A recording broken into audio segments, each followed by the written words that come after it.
সমস্যা হচ্ছে স্বর্ণের সাথে না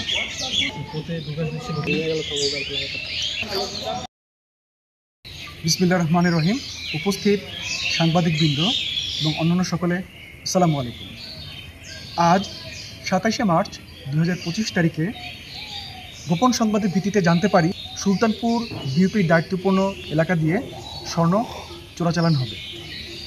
এই গোপন সংবাদের ভিত্তিতে 6 বিজিবির একটি বিশেষ টহল দল পূর্ব থেকেই ছয়ঘরিয়া প্রাইমারি স্কুল বিদ্যালয় দর্শনার পাশে গোপনে অবস্থান গ্রহণ করে এবং সময় আনুমানিক 1600 ঘটিকার দিকে আফসার নামক ব্যক্তিকে একটি মোটরসাইকেল সহ আটক করতে সমর্থ হই।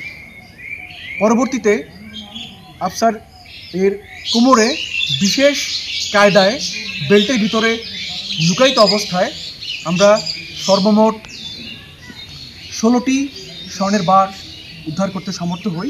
এছাড়াও তার নিকট থেকে 2টি মোবাইল এবং 150 টাকা ও একটি মোটরসাইকেল উদ্ধার করা হয়। আটককৃত স্বর্ণের আনুমানিক বাজার মূল্য 3,78,16,200 টাকা। বিজিবি হবে সীমান্তের নিরাপত্তা ও আস্থার প্রতীক। এই মূল মন্ত্রকে সামনে রেখে 6 বিজিবি বর্ডার এরিয়ায় সকল ধরনের চোরাচালান প্রতিরোধে বদ্ধপরিকর। ধন্যবাদ।